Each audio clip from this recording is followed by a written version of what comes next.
All right, we have some breaking news out of football where Ohio State wide receiver Marvin Harrison Jr. has declared for the NFL draft. Harrison is widely considered the top wide receiver in this year's class. Our draft expert Ryan Wilson has him going second overall to the Chicago Bears in his latest mock via a mock trade. Harrison led the Buckeyes in receiving in each of those past 2 seasons and won the Blitnikoff Award this season as the nation's top wide receiver. Speaking of Ryan Wilson, he is joining us here on CBS Sports HQ to talk about this big news. Marvin Harrison Jr. on to the NFL draft. Ryan, maybe not the most shocking news. We all saw the writing on the wall, especially when he opted out of Ohio State's bowl game. But what was your initial reaction when you heard this? It was the same one that you had, Jacqueline. Okay, we can continue to move forward with the understanding that Marvin Harrison Jr., and you sort of touched on it, he might end up being the best player in this draft class. It's always about the quarterbacks when we begin the discussion about the draft, because if you don't have a quarterback, it's hard to win football games consistently. But if you have a quarterback and you pair them with someone like Marvin Harrison Jr., that's a game changer, and that's part of the reason that I love the idea of Chicago sticking with Justin Fields and finding a way to get Marvin Harrison Jr. on that roster, because what did Stephon Diggs do for Josh Allen? What did A.J. Brown do for Jalen Hurts? What did Jamar Chase do? This graphic here perfectly encapsulates it for Joe Burrow. And there you can see the leaps that those quarterbacks made, those young quarterbacks made from the year before to the year of with those big play wide receivers. And there's a chance, Jacqueline, and it sounds crazy to say out loud, that Marvin Harrison Jr. ends up being better than all 3 of these wide receivers. I won't go so far as to say, as what my buddy Rick Spielman on the co-host of the With the First Pick podcast has said, that Marvin Harrison Jr. is going to be a Hall of Famer. That feels a little rich for me, just given that he's just 20 years old. But I think he has a chance to be truly special. And like I said, he's probably the best player in this draft class. And I would find it hard to believe that he gets past pick 3 or 4 in the NFL draft. But that's only because those quarterbacks will probably go ahead of him. Ryan, you said it, arguably the best player in this draft class. That's a really, really high praise there, saying he could be better than Stephon Diggs, Jamar Chase.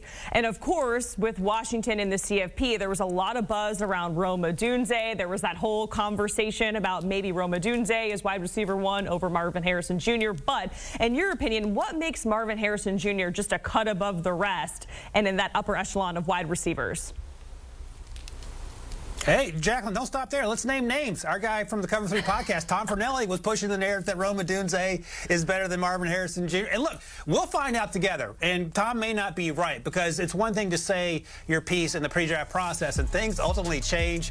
But Marvin Harrison Jr. is long, he's fast, he's physical, he consistently stacks defensive backs on those vertical routes. He's a high-point catch machine. And by the way I'm describing Marvin Harrison Jr., it sounds a lot like Rome Odunze, so our buddy Tom Fornelli does have a point.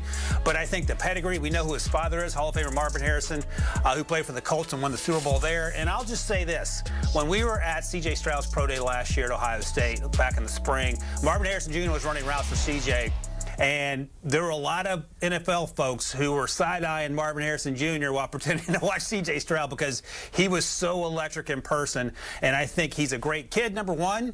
He's a fantastic football player, number 2. And we've seen what these young wide receivers, whether it's Marvin Harrison Jr., Malik Neighbors on LSU, or Rome Odunze, can transform a young offense, especially with a quarterback. And I think Marvin Harrison Jr. is the easiest, fastest route to doing that.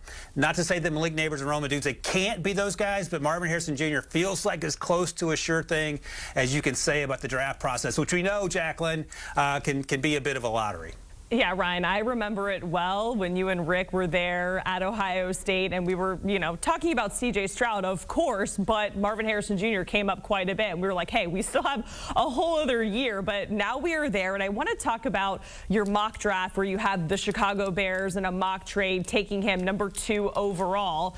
And we talked about it, what these young wide receivers can do for a young quarterback. But I just want to talk about the Bears and their ceiling. If they do keep Justin Fields, you have DJ Moore, Marvin Harrison Jr.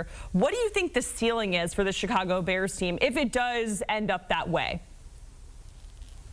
Yeah, so let's say that Justin Fields sticks around. They just got rid of their offensive coordinator, and they're going to be looking for a new one, and that's going to be the most important thing the Bears do this offseason if they stick with Justin Fields, not even the Marvin Harrison discussion. But let's say they do stick with Justin Fields, get the right offensive coordinator, and there's someone like Bobby Slowick and what he did for C.J. Stroud in his career as a rookie in Houston.